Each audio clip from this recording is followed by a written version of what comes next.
Hello, everyone. This is Joe Rainey with the Cloud. Before we get started with the handsome devil over here, Feli the God, Yes, please sir. subscribe to our YouTube channel. All right. So, Feli, how you doing, my guy? I'm great, man. I'm great. It's a wonderful time to be alive. Absolutely, bro. Absolutely.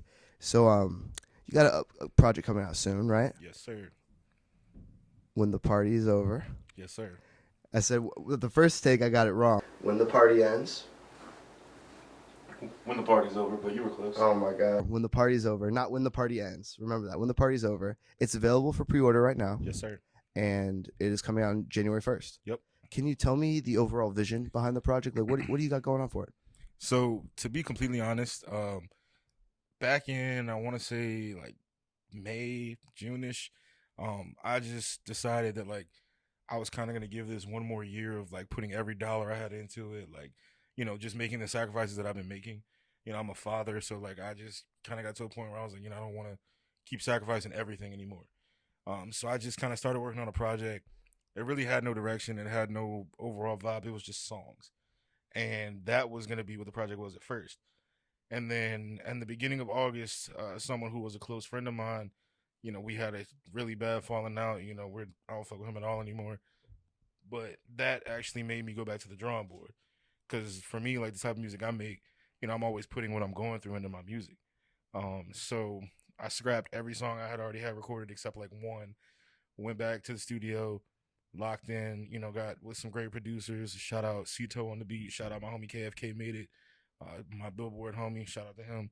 Um, and I just went in and I don't know, I was just locked in. Like it was just, I get in these modes where it's like I'm just, I feel like I'm on fire. I guess. It's kind of like playing Madden and they get the X Factor. Like I feel like I got an X Factor sometimes. Like I'm just locked in, and I was just creating and just putting that pain in every single song, and then I just came out with what I got right now, and it just took shape on its own because it's kind of like my own diary. So yeah, we got 5 songs. Like I said, it's some real solid production on there. Shout out my homie TB Digital, Young Lance producer. He works over at the Spot. Shout out to the Spot. Shout out my homie Absolute. He made the cover. We always bring our visions alive together. So yeah, man, it's a very, very important project to me. So, let's take it back a few steps. I kind of jumped in there because for many, you are someone who doesn't need an introduction. But for those who might be tuning in who are new fans of yours, what can you tell them about your music that makes you stand out from the rest of the crowd and why they should tune into you specifically? I feel like what makes me stand out from the crowd is that, there's not really any aspect of me that you would ever be surprised by. Like you're not gonna see me in a video with a Bentley and then see me tomorrow in a Honda and be like, what the hell? Like I'm just me. Like it's real, it's raw, it's not perfect. Some of it's bad, some of it's good, but it's me. And I'm always gonna give you, who I am fully, because I feel like if I don't, I'm not doing this for the reasons that I'm supposed to be doing it for. Like I made music to heal myself. So how can I heal myself if I'm lying? That's big facts. That's big facts. For those who are trying to make a career in music but might not be as authentic as yourself, we see a lot of that at every level, including the top. Right. Like you see artists like maybe like a 6ix9ine or something like that doing a lot of numbers and shit. Where do you think authenticity, like why do you think authenticity matters so much to you when so many people fake it till they make it? I think authenticity matters so much to me because I've seen the other versions fail. That's not the main reason it matters to me, but that's kind of one reason. I've dealt with artists on a personal level that like, they're flexing the money and they're, showing this and showing that. But, when somebody pulls up to your job and you're at work and they're like, wait a minute, I thought you were rich already. That builds so much distrust just off rip. I have people coming to my job all the time. Like I'm the first to say like I work a full-time job. Like I work 50, 60 hours a week. Where do you work? I work at a gas station. I'm a manager at a gas station and I love it. Like I'm cool with it. You know what I'm saying? And people come in and they're like, yo, like I know you. You're that guy from the gram, da da da. Like you're fucking lit. I love you guys. I'm like, see, for me, that's more authentic. Like it's real. You're not buying into something that you think I am. When you rock with me, like you're rocking with me wholeheartedly. This is the same person you're gonna get Monday through Sunday, 24 hours a day. It's not for the internet. It's not for the music. Like I'm just me. Authenticity is something that's really important to you. I mentioned someone who wasn't as authentic, Hmm. 6ix9ine. Right. I know I've heard through the grapevine that there was a situation with you and 6ix9ine. It was a possible industry situation. Could you maybe elaborate on it? So basically, what happened? My little brother Carson Key, shout out to him, love you, dude. He actually got into business with the guy who found 6ix9ine, the guy named Snow Billy. And he has BBA Records out in New York, and he basically got into a situation with him where he wanted to sign him and make him like the face of BBA. And this was at the time when 6ix9ine was still in jail. So the plan was for 6ix9ine to come home, basically like sign with him or like work with him directly with BBA, do a tour, and then like make us be a part of it. But then like just like a lot of things in this industry, you know, things change, things shift.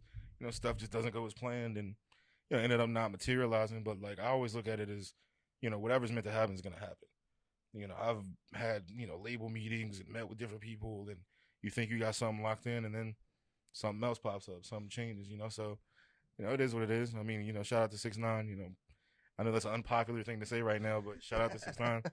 I'm able to separate music from actions. I still fuck with the music. The question was, what are three things about yourself that your fans or maybe newer supporters might be surprised to hear about you? Um, I mean, I feel like number one is just like I'm not one of those people that takes myself like too seriously. Like there's a lot of people who are just No way. there's a lot of people who are just like too cool for school 24/7. You feel me? That's just it's not me. Like I like to have fun. I like to just be me. Um, I guess surprising stuff. I don't know. I feel like with being like as transparent as I try to be, not a lot is really surprising. I mean, I'm a father, but I talk about that all the time. The full job thing, but or full time job, but I talk about that all the time. Um, yeah, I don't know. There's not really too much that I guess would surprise you. I mean, I do have a probably unhealthy obsession with playing Madden online, and I'm a huge Dragon Ball Z fan. So those are two things. I think it might surprise some people to know that like I grew up on R&B music, so rap wasn't really the first choice. A lot of people were inspired by like other rappers and stuff. I was inspired by like reggae music, and I was a big Bone Thugs and Harmony fan and stuff like that. So maybe my music interests might surprise you, but everything else you can turn on a record and it's gonna be the same answer. I'm just me. I got you. Uh, to your music, you make music that some might describe as like emo rap, sad boy rap. Mhm. How have your emotions over your life impacted your sound that you create today? So I feel like the things that I've gone throughout my life have been able to kind of shape the way that I make music, just because it's helped me to stay humble because I've dealt with so much. So when you go through things and you deal with a lot of different things, you have no choice but to kind of like confront it head on. And being able to put that stuff in my music has just made it just so much easier to make music. It's hard to make music when you're lying. It's real easy to talk about something that you know firsthand because you lived it. So I think it's just made it easier, just a better overall experience when it comes to the music, to making it, to the videos, to how it's received. I think it can make it a little easier to be more sensitive to how it's received because it's so real and it means something to you. But it's just I think it's great to be able to take kind of my actual life and just incorporate it. I don't look at it as sad boy rap. I look at it more as like I look at it as more like just real rap. I mean, my music's kind of bipolar like me. You never know what you're gonna get. It might not all be sad, but it's not all gonna be happy. It's just whatever I'm feeling and going through in that moment. To be honest. How does having bipolar disorder impact who you are as an artist? So I'm actually glad you brought that up. I recently just kind of figured that out. For years it has just been like depression and anxiety, and that's kind of just what I looked at it as. But then, you kind of come to a realization. The older you get, you realize like things are more serious, and I've just always dealt with these really, really hardcore mood swings where I have days where I can't get out of bed, days where I just don't want to be here. And then I have other days where, I'm so happy and so up that like it's like euphoric, and So it was the realization, it was kind of hard to come to. But I feel like, as far as, how it's like affected me or like affected, the music or anything like that, I don't think it really affects anything. I think it just, if anything, it makes it better, you know, because you don't know what you're gonna get from me because I don't know what I'm gonna get. Like some days my mind is my biggest obstacle, and in those days to be able to take that and to be so vulnerable within myself that I can just express it, I think that really, I think it's a beautiful thing. I think if more people had a positive way to work through their pain and what they're going through and what they're dealing with, we wouldn't have so many suicides. We wouldn't have so many overdoses and addictions and, all of that.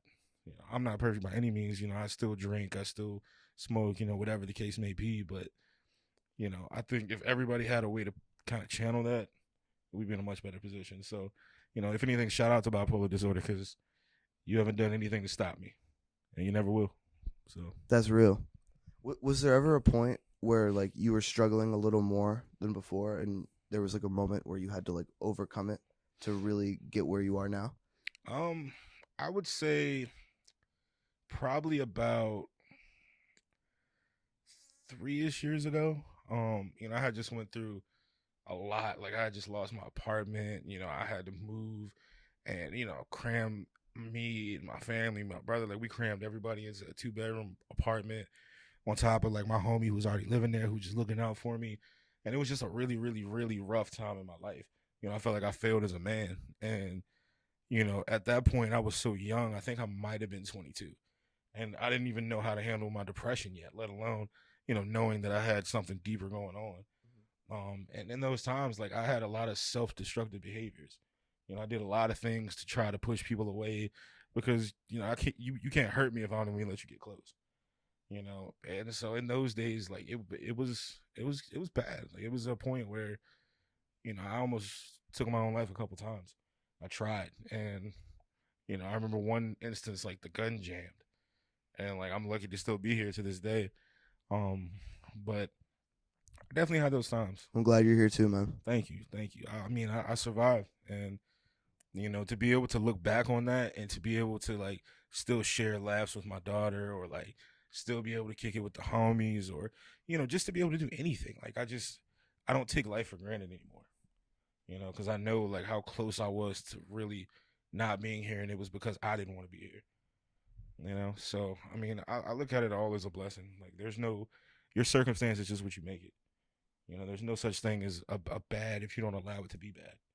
What would you say to those who are affected by depression and anxiety and other mental illnesses to help them, keep going?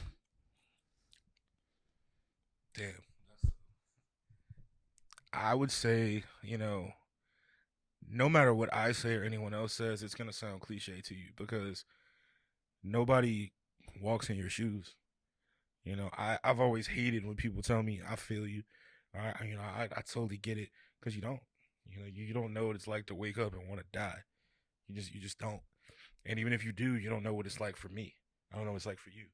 You know. So I would just tell people that if you're in that situation and you're going through that, I'm one click away. Like I always answer my DMs, especially when it's something like that. I'm very good about talking to people, and even if you can't talk to me, talk to somebody. Because no matter how much you don't want to be here, there's somebody who wants you here. And it's so humbling because I have a lot of people tell me, like my music saved their life. I'm the reason they're still alive. They wanted to die, da da da da da. And it's so humbling to me because like I made this to heal me. So the fact that it can heal you, and it's like for people out there, like you never know who you can heal with your story. So be open about it, be vulnerable about it, put it out there because somebody needs to hear that you're going through it too. Somebody needs to hear that they're not alone. You never know whose life you can save by just simply being here. So keep fighting, keep pushing. It's not over. It's a marathon, not a sprint.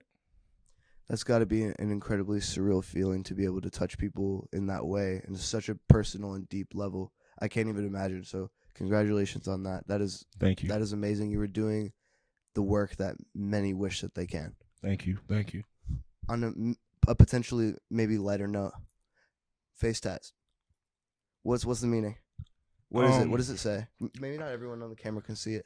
I have several. I mean, if you go to my Instagram, you'll see I have several So I got legend tattooed on my face because at that time period, like I was getting to a point where like music wasn't necessarily anywhere near where it is right now, but like I was starting to make a little noise. And for me, it was like I kind of looked at it like the whole Uzi thing, where it was like, if I do it, I'm committed. But I already had a face tattoo, so like that didn't make sense, But then I realized later on that the main reason I did it is because you are what you project. And for me, I was like, the first thing you see when you look at me, excuse me, whoa, is a. That was weird. That was mad weird. Actually, that was at the same time. The first thing you see when you look at me is a tattoo that says legend. So your first thought is, what does that mean? I get asked all the time, and I tell people it's because that's how I see myself. I feel like we're our own gods. We're our own destiny. In my eyes, I'm a legend, and if I'm not there yet to you, I'm gonna get there. So I have that one. I have my daughter's name on the side of my hairline. You know, Is there a reason for that placement on the side of the hairline?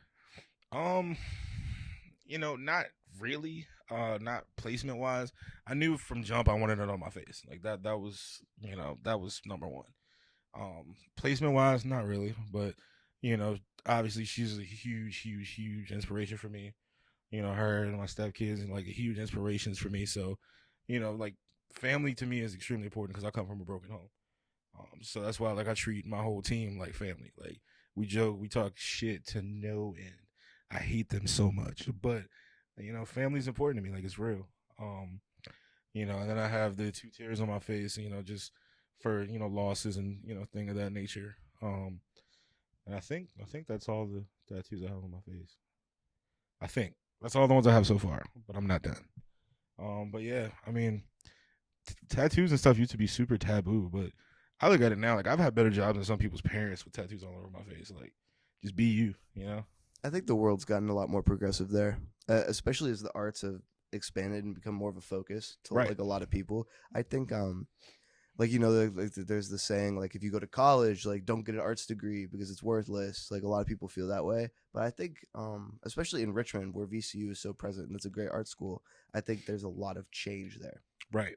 Speaking of Richmond, Right. it goes into a follow-up question. Let's do it. How do you feel about the city's hip hop culture here? It's a loaded question. I know it is. That's why I ask it. He's asking the hard questions, y'all. Respect it. I feel like it's separated in a way. Like you have like the underground. There's a lot of people. I'm not gonna go into throwing names around because that never ends well. But you're always gonna forget somebody. But you have like the underground scene. The house shows like the rage music. Stuff like that. And then you have like your more mainstream stuff. That the DJs pick up and stuff like that. I feel like it's very divided in a way.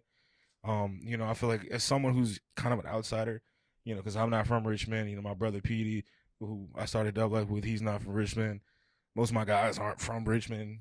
So it's like for us as an outsider to kind of be in the thick of it, you see it more, and it's kind of divided. I mean, I show love to everybody. No matter what you're gonna give me back, I'm gonna show love. But I just feel like saying everybody should come together is cliche because I don't believe it. I see people all the time that say, "Oh, well, such and such is in this position. They should help this person and that person. They should help the city." No, I truly don't believe in that because you got to help yourself before I can help you. I know people who will sit and complain all day that, such and such won't give them a feature or, like I have guys hit me up literally and they will say to me, "Yo, I'm trying to work." And I'm like, "Cool, like let's work. Like this is my price range, but I do A, B, C, and D for the feature." I'm always helping promote the features and stuff that I do. And they'll be like, "Oh, well, I mean, you should just look out." Why? Yeah. No, I think there's a lot of entitlement. I don't know if that's just a Virginia thing or a Richmond thing. I think it's just a worldwide thing when it comes to the music industry. Definitely worldwide. I think it's a huge problem because even like on the blog side, people come to me and they want interviews. It's like, interview me. It's like, oh, maybe, like, yeah. I mean, I feel like it's different when it's like mutually beneficial. Absolutely. Like if we can help each other or like we can build together, but like I don't feel like I'm carrying you on my back. You don't feel like you're carrying me. Then that's different. But there's so many people who come to the table and all they brought is a fork. You know what I'm saying? No value. Like, they're not bringing a side dish, an appetizer, an entree. Yeah. Thanksgiving's coming up. If you can't bring those sides to dinner, you can't come. Like, You know what I'm saying? You gotta sit at the kid table. I'm sorry. Like, At least bring the cranberry sauce that comes in the jar. see, if you gonna bring something little, bring a bottle of Hennessy or something. Bring something little with some value. You feel me? Like, but it's just like you said, it's entitlement, and I feel like certain people haven't had to go through that process of getting it out the mud, which is like, we're so self sufficient as a team. Because when me and PD first moved here, nope, we couldn't get anybody to do nothing for us. The labels were turning us down. We couldn't find studios, couldn't afford to shoot videos, so we had to Couldn't do it even find ourselves. studios? We couldn't get anything going. We had our home studio. We just grinded it out. Really? And thankfully, my brother PD, shout out PD, he's one of the best engineers around. So, I got blessed with that. But and when he see this, I didn't really mean that. So don't give me that look you be giving me because I said something good about you. Look, you already know. Look, but I feel like a lot of people just didn't have to just get it out the mud. Like, I've been shot down. I've had people, ignore the links. I've had people throw the CDs away in front of my face. Like, I've had all that happen. So for me, it's like I'm a humble person. So I don't expect anything from anybody. I'm not expecting anybody to look out. I'm not expecting anybody to interview me, or give me press or whatever. Like, I'll reach out and, I'll reach out in a very professional manner, Which you did. I can vouch, yeah. I have a whole team. Like, I have my manager, she'll reach out, whatever, and we'll do business, but 9 times out of 10, I do kind of have, I guess, a name at this point that may precede me a little bit, but also, I'm just one of those people where, like, all right, if we're doing something together, I'm gonna figure out how that can best help us both build. So for any artist out there, or creator, or just anybody in general, when you're on your way up, it's very important to not step on people's faces on your way up, because you're never going to get anywhere. I definitely agree with that. As long as everyone's coming correct, everyone can eat. I think that's the most important thing, is just to come correct. Because usually it's the people with the least budget or who put in the least work who always want to say, let's unite the city, let's bring it together. It's like, you don't even want to spend $50 to get on a playlist. What are you talking about, unite the city? Why would I get on a song with you when I just had a video crack over 100K that, I spent with Google ads and I did the proper registrations and this, that, and the third, but you stole the beat off YouTube and it has 7 plays and you refuse to invest in yourself, Like, no, we shouldn't unite. You should work harder. That's just my opinion on it. Like, I feel like everybody should just, on your way up, in my opinion, what I did was I shut up and I just made sure nobody could outwork me. That's just my opinion on it. I got you. I think that's a very fair take. Before we start wrapping up, I wanted to speak with you about something that I'm sure is very important to you, and you touched on it a little bit already. How is being a father, like at a young age, how has that impacted your career, and how has it impacted you as a person and shaped you as an artist? So I think being a father is the best thing that ever happened to me. I know that's cliche because everybody says that, but it's real. I think being a father gave me a reason to really push for something. I'm a firm believer. If I didn't have a kid, I wouldn't be anywhere near where I am in my career or just in my own personal life. Like, it made me grow. And it's awesome because it's like watching yourself grow up again. Like, me being, a parent at this age, like, I'm super fucking immature. So, like, she'll do or say some shit, and I think it's fucking hilarious. And her mom's like, that's not funny. I'm like, it's kind of funny to me, So, like, I just think, being a parent has definitely, like, made my life worthwhile. I get emotional, I'm not trying to get all sentimental, but, you get emotional talking about it. Any father will tell you that. It's just, and shout out to all my, artists or anybody out here who's a father, but definitely the artists, because it's a long grind. I know a few of you guys are, fathers. Shout out to y'all, man, because for what we do, the hours you put in, the time you put in, I've been on the road before for 4 or 5 days. Pretty soon I'll be on the road for months on end. Like, it's just like, it's so many different. Look, he pulled his microphone. He wanted to take it. I gave him the doorway. It's a lot, man. Being a parent, it's a lot, and you don't look. See, I see them, and like you don't want to miss anything. You don't want to you don't want to feel like you're putting your needs first. But if the end game is pure, then it's worth it. I know my goal is to make sure my kids never have to work a day in their lives. So, I got you. And you know what? I'm not going to ask that question about being on the road, and I'm just going to let everything speak for itself. Feli, thank you so much for joining me today, brother. I really appreciate it. Try not to drive my drink. Oh, yeah, do your thing.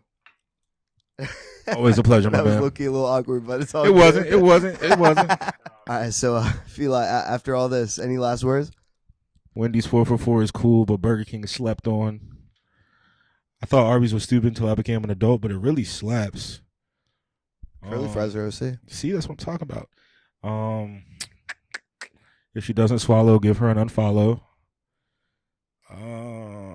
My brother PDB acting real big. Make sure you keep that. Too big, right? I think that's about it. Oh yeah, fuck Donald Trump. Yeah, that's a good one to end on. And be sure to check out his social media platforms in the description. And my OnlyFans. And OnlyFans. Well, send me the link and I'll put it in. Bet. Subscribe to my OnlyFans. It's coming. All right. Might see your girl on there. Again, Fila, thanks again for pulling up. Always. And Pleasure. be sure to subscribe to our channel. Thank you, Common House, for having us in this great movie theater. And we're out. Tune in next time. Later.